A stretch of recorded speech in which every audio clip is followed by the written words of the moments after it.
Each of us see museums differently. For some, it is a place to get to know something new. For others, they are a place for entertainment, while the third group puts a stamp of boredom on them, accompanied by visions of dark, dusty rows of exhibits. In the recent decades, museums have been experiencing a shift in their aims. Maintaining their collections is seen as only a minor part of their activities, overtaken by communication, storytelling, and inspiring social change in their communities.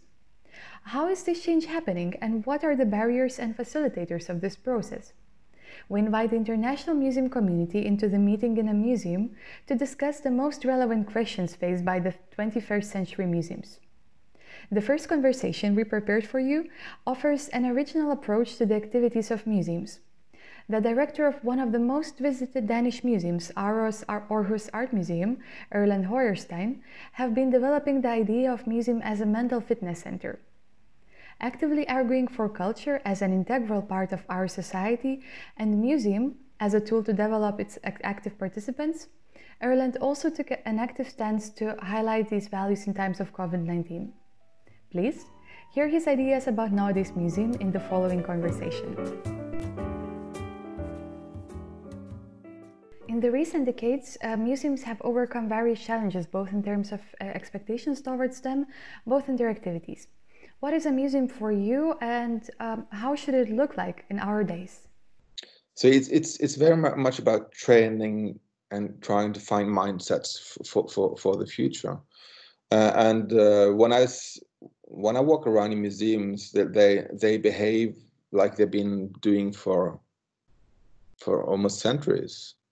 They think and talk about themselves as shrines, like holy temples, where you entering the sacred space in Ave, and then you leave. But the problem is that when you communicate or you think upon yourself in that way, it's for the few, it's for the chosen ones. Instead of trying to, I'm a big fan of Wittgenstein, for example. So he says he said at least everything that can be explained by words can be put simple. So, for example, at ARoS, we're not trying to talk down to or talk to, but with the audience. So we're trying to find a language which is not artifarty, which is not trying to be highbrow in any way, but trying to be sincere. Because what we're trying to do, we believe in this. We believe that art and culture is important, and if we think this is important, we should try to communicate it in the best manner as possible. But again, it's, for me, the potential in museums is a lot of museums, when they try to be contemporary, they try to reflect upon the change that's happening, and that's their role, and that's the idea of the academic approach.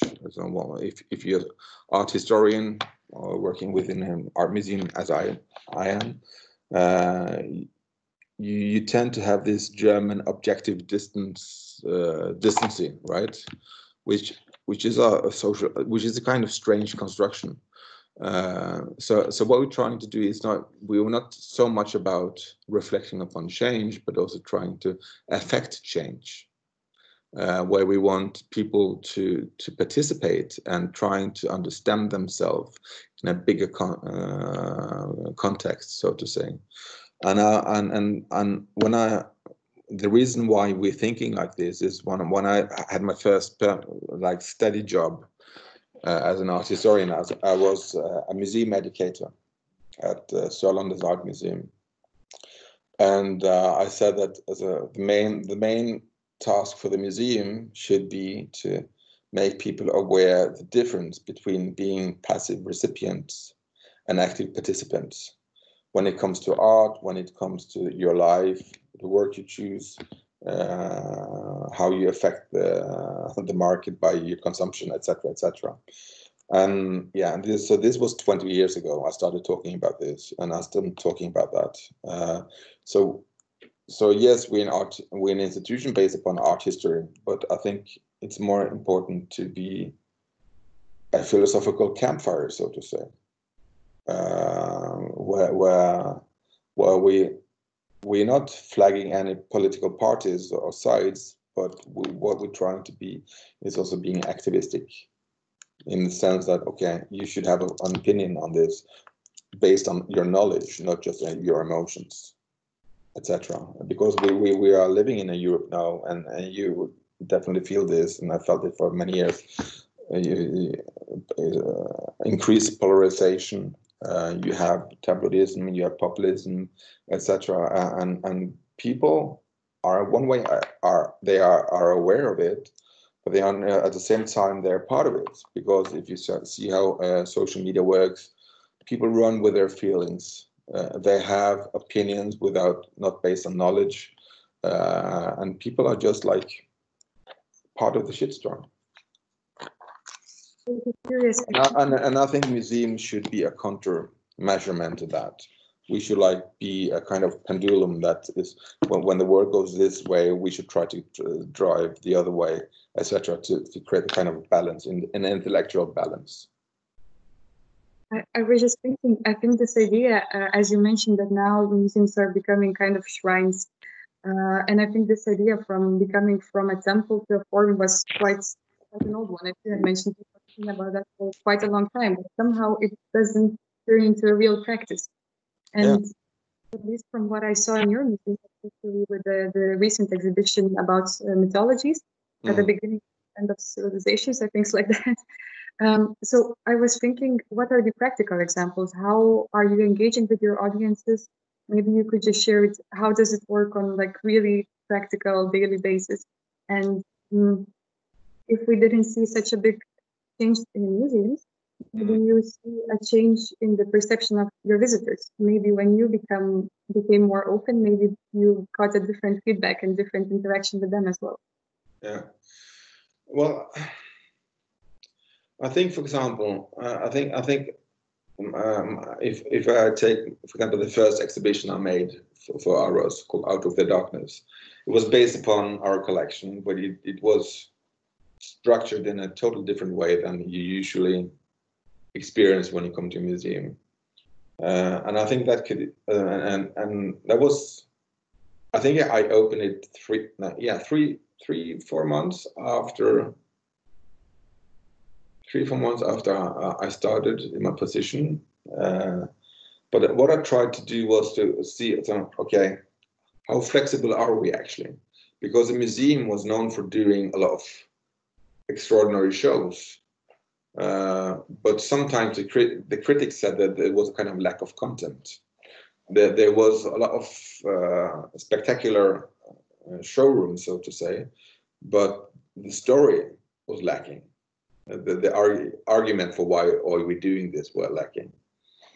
And then I made this exhibition called Out of the Darkness, and the idea was to both test the flexibility of the organization and my curators, but also to test the response of the audience. What if we're trying to do something else, and challenging our self-understanding, so to say, but also challenging the audience, because a lot of museums talk about our main role is to challenge the audience, and they forget to challenge themselves. They tend to copy each other, and on the other hand, if you ask them why should you challenge the audience, and then they don't have an answer, so they kind of copying pasting what the buzzwords out there.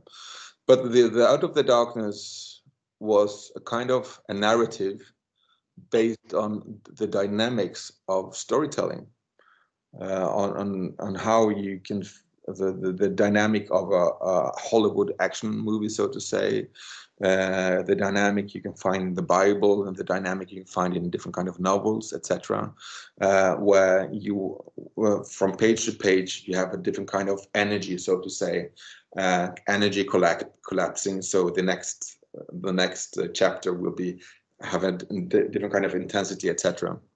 But at the same time, so it was kind of a play with the format. But at the same time, very much inspired by the Baroque and Bernini, where you have narrow spaces, big spaces, narrow spaces, big spaces. And the reason why I wanted to do that was, in one way, to manipulate the audience experience of the exhibition, but also each work of art, and the end also come with an argument for not why we're doing that, but kind of a small essay on what this exhibition is actually about. This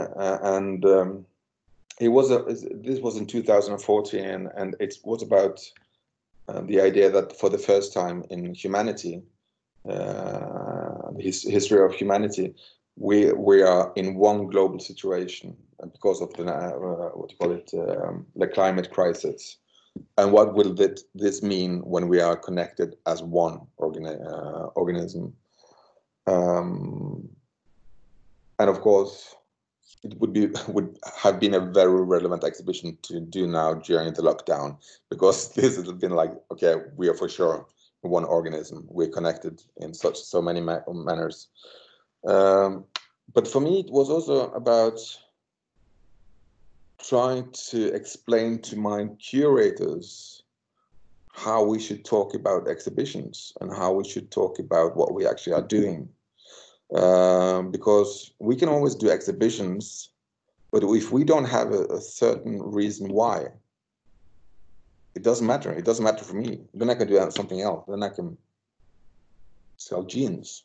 I've been selling jeans for a lot of my life, so I don't mind. But the reason why we're doing this should be very clear, crystal clear. So we use the exhibition, but we use every exhibition to talk about why are we doing this? Not only how and for whom, but why are we doing this? And we're talking about appeal, and we're talking about relevance, we're talking about integrity, etc. And in one way, you could say that what it turned out was a new kind of praxis for how we're doing and creating and the creative process before and during an exhibition, where we talk about almost exhibitions as a rhetorical speech. A lot of museums, if you see a lot of exhibitions and collection, and how they present their collection, it has a lot to do about logos. It's logical. Everything is in time frame, and you have schools connected to each other, and there's a lot of ethos in it. This is art history. You showing us that you know your art history, and you don't do any you're not challenging your ethos, you're creating credibility. But there's a strong lack of pathos in exhibitions. And I think that's because of the role of art history in the academical tradition, that they're trying to avoid emotions and feelings. But on the other hand, if you have something you want to address people, the audience in this context, you have to bring pathos in as well. And then, for example, the Out of the Darkness exhibition, but also you could see that in the Garden and No Man's Island, and for example, the mythology. It's also if you are able to get the audience along with you emotionally, they will be much more open-minded for what you're actually trying to tell them. So in one way, we think about exhibitions and triennial and everything we're doing as a rhetorical speech. At the same time, we also think about ours as a campfire. Because for thousands and thousands and thousands of years, we've been gathering around a campfire and listening to stories that make sense. And now we're not having, some people are missing that campfire. There's not many years ago when, for example, I'm Norwegian. So when I grew up in the 70s and 80s, and we had one TV channel. So it meant that when I went to school, we talked about the same shows. We were sharing the same experiences. And today, because of fragmentation due to SoMe and YouTube, etc., it's harder to change to share those common experiences. And for example, yesterday we had 4,000 people inside the museum. And today, right now, there are 1,500 right now. So we have probably 5,000 people today. And so why is that? Is it because we are so good at telling stories? I don't know, but I think it's also because people want to be together, and they want something that really matters. And because what we're trying to do is to steal people's time. Now we want them to spend 3-4 hours of their life in our institution, and if you're willing to offer me 4 hours of your life, it should matter. Does that make sense to you? Yeah, perfectly. I was just wondering about one thing. In a lot of countries, we see that there is a big, I'm not sure about the English word, like a big social distance between people who are going to a museum. We usually see museum goers as, I don't know, like highly educated, with average income. And I'm usually wondering what's the problem, why we are not managing to grasp the attention of that other society and using to integrate them somehow. Can I fetch a cup of coffee, and then I'll answer that, okay? 2 seconds.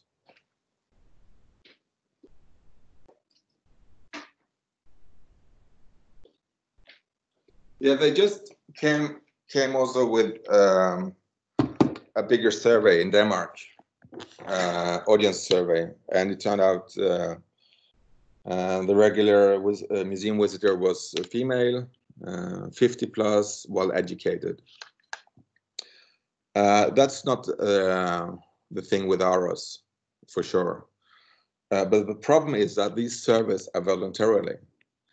So it's like you have like stands, computers, when they're doing these surveys, the computers in the hallways of the museums, and maybe women 50 plus, well educated, are more willing to participate in those surveys than teenagers, for example, etc. They're more maybe feel the duty of participating. So I'm not quite sure what the survey is, but at ARoS, you have 50-50 women, men, and we have quite a young audience. But that also because the average age in Aarhus is 36, 37, because there's a massive student town. But even so, I think again the idea how come we attract people that are not necessarily trained in art history, who doesn't necessarily have an interest in art as such. You've seen pictures of the museum with the rainbow on top. It's a spectacular building. So that's one key. Another key is that when we talk about, for example, the vision of the museum, we don't talk about art. We're talking about ours as the epicenter for knowledge and experiences, but we're not talking about art, because sometimes art is what do you call it? Diversing societies, because it has a history that is associated with upper class or upper middle class, and very often thought about as something, as a kind of luxury consumption, so to say. So when we're stressing the importance of the story behind the exhibition, that means that it becomes much more relevant for people who are maybe not interested in art, but are maybe, for example, very interested in how storytellings are working, or mythologies, for example, when you're referring to the current exhibition right now. So what we're trying to do is to like detect some of the boundaries and then try to remove them. And do you collect any feedback from your visitors? Because I guess that a lot of museums are at least dreaming about making some kind of impact. As you mentioned at the beginning, we're all working for some kind of vision and change in the society.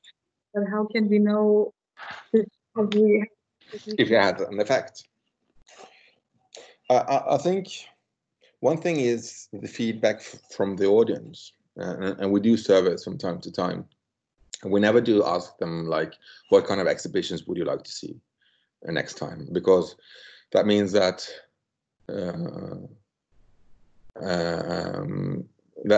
also we just refer, we just if we would try to have a strategy like that, it means that we will follow the strategy that the mass media have been using for the last 30 years. Like, okay, you want to hear more about sex, you want to hear more about relationships, you want to hear about more healthy diets, etc. And then we write about that, but it's not maybe what's bringing you forward as a human. So we're not doing service on that. But what we also see through our experience is that we see that the audience want to be challenged. When we do a show and we think, okay, this is a home run, and it turns out this is not a home run, because the people here are they really want something quirky. It's kind of challenging because we have to challenge ourselves all the way. But the survey is also what you said on what kind of effect do we have on the society. And I think, for example, a lot of people in Aarhus are very proud of having an institution like ARoS. They did a survey this year, and they did it a couple of years ago with the municipality of Aarhus, where it turned out that I think the reason to stay and live in Aarhus was that 30% said that the access to nature and the sea was a major thing. 40% said the access and the level of culture was a major thing. So 40%. So you have also like, okay, the cultural institutions play the most vital role for people to stay in Aarhus, so to say. But on the other hand, it's also like I've been talking to a lot of entrepreneurs and creative entrepreneurs, etc., and they said like, what you're doing is very inspiring, because as an institution, because what you're actually achieving to have more than 500,000 visitors a year annually. 500,000 to 600,000 visitors in a city with a little bit more than 300,000 visitors, and you attract international attention.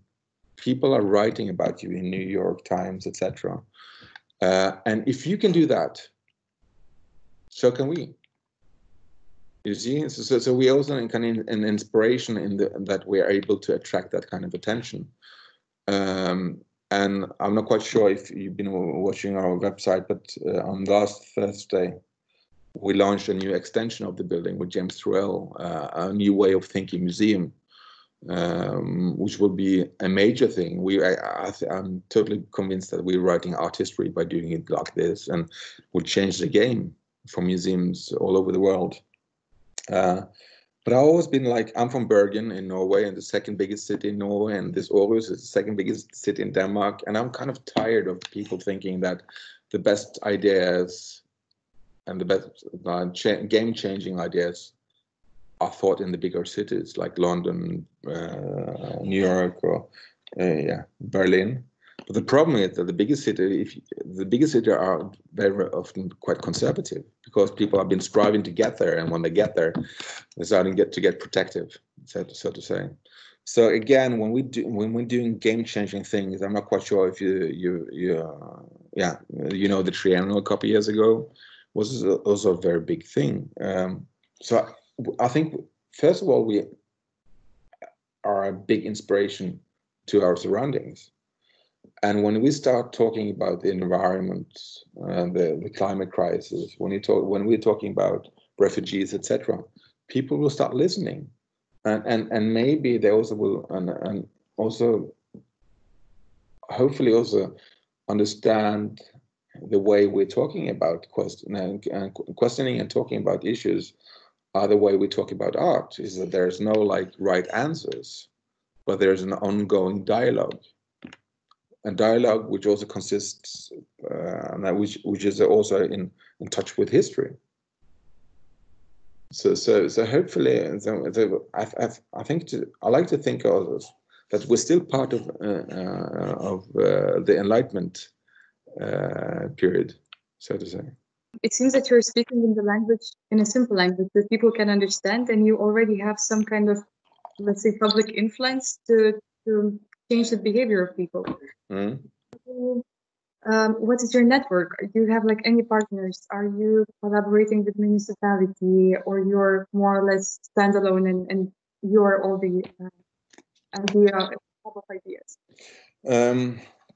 ARoS is a private institution / public institution. We have like, let me see, how much do we have from the public funding? We have approximately some 20% public funding. The rest we make ourselves, but we don't. We have something we're obligated to do, like taking care of our collection, having an educational program, be accessible for people with a handicap, etc., etc. But outside that, when it comes to profiling and content, etc., we do whatever we like to, and I think that's quite important. Yeah. And you have also mentioned before that about your inside organizational culture, that when you started to work, you really had to change a bit the mindset of your employees, if I got it right. Yeah. So how does that happen? What kind of changes are needed? How long does it take? And how does the process work? Yeah, it takes a lot of time. It takes a lot of time. And I think how I did, first, I used the first exhibition to change the mind, starting to change the mindset of the curators, because the curators, everybody is important at the museum of this level, but the curators are kind of the identity of how we're thinking and how we're running things. They're kind of the priests of this church.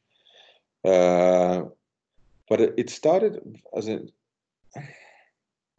first of all, I put forward a very ambitious goal, and we're going there, and we're getting there by doing this, this, and this, and I would like downsplaining it kind of a way, and the only way we can get there is to have a very clear understanding of why we're doing this and what we are believing in.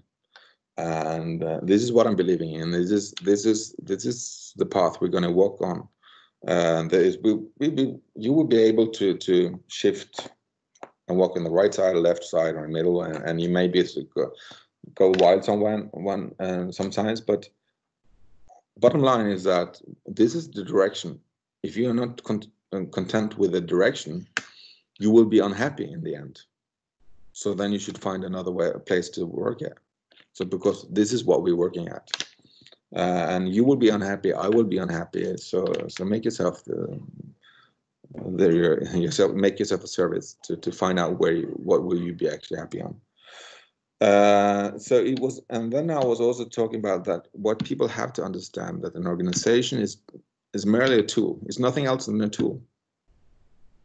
You can and I think a lot of people when I took over, the museum was 10 years old. In this building, it used to be a small museum with 60,000 visitors a year, a small staff.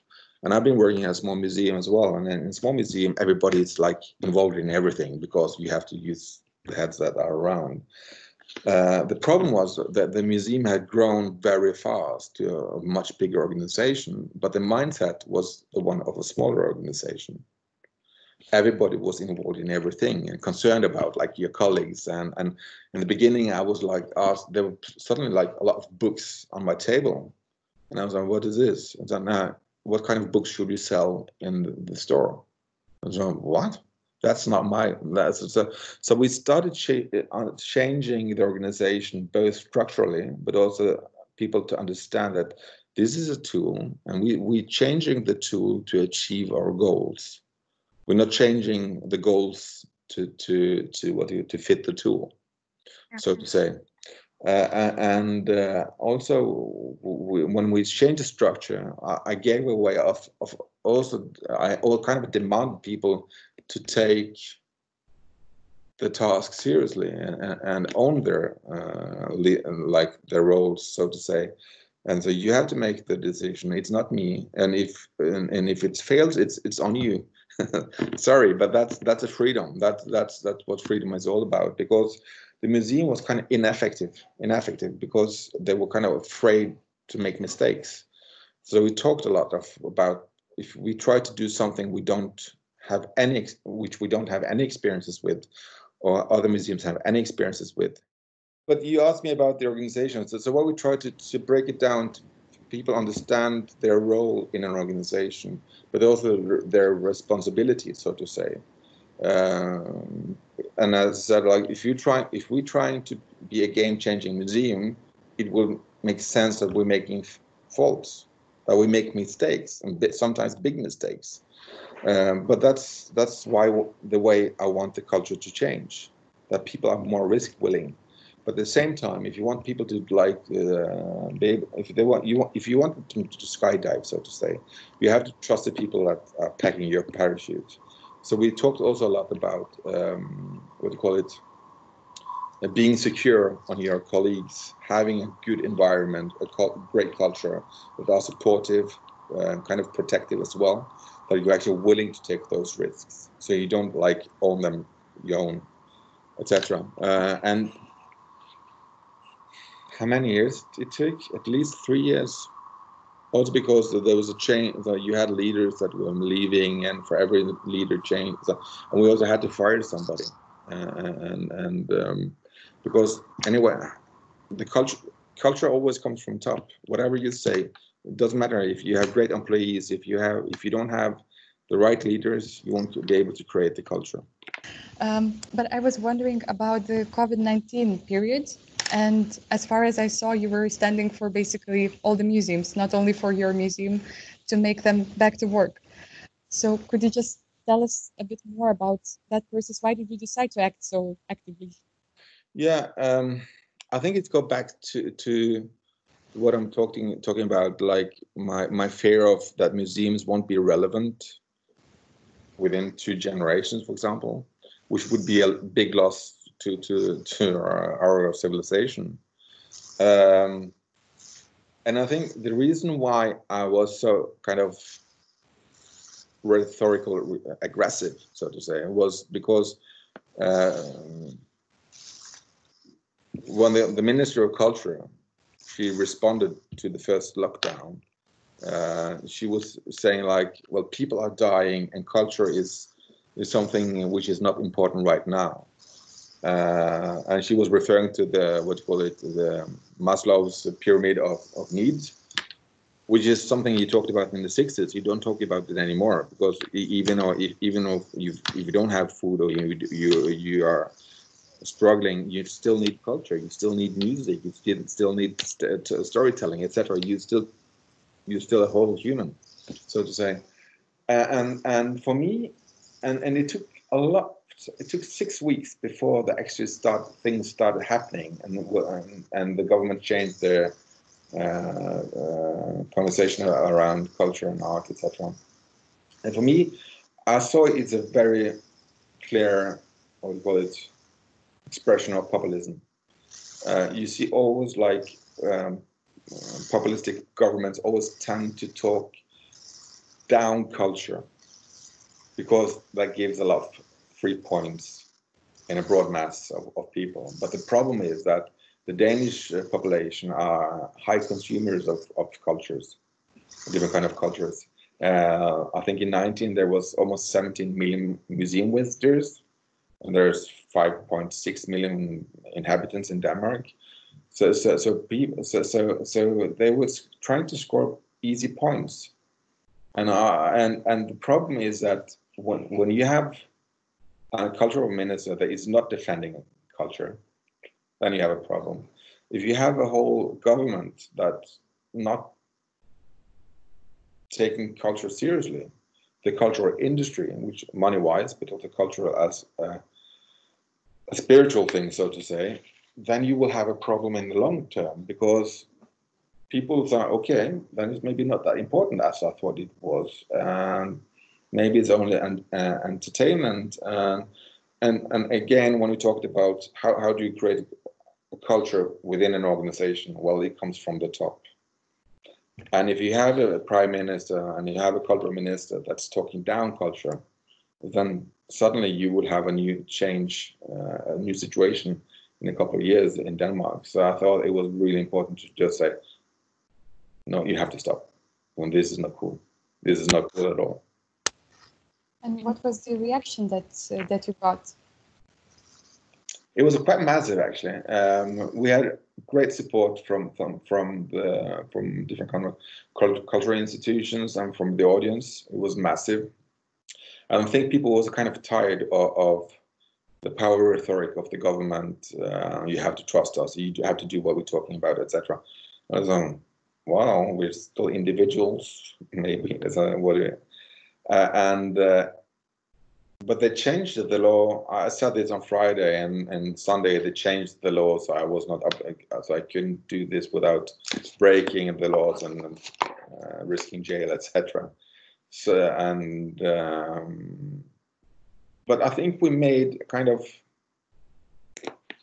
there are some journalists that said that after you did this, also the public response, also within the media, to the government changed. Then suddenly people started, why do we have to accept this?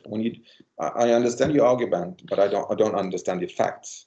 Why are the facts? Why are you explaining? Because what they tried, they opened shopping centers before museums, and a shopping center had a high risk of what we call it.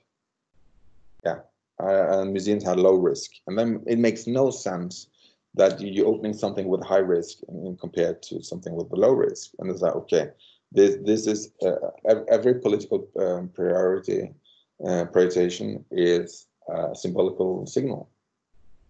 So that was like, yeah. So, but it changed, and I think it changed to the better.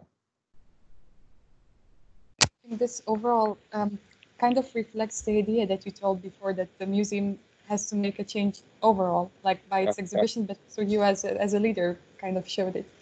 But I was also wondering about this whole COVID-19 period. What were the main takeouts out of there? What were the main lessons that you learned? Maybe there is something that you are still implementing from then on.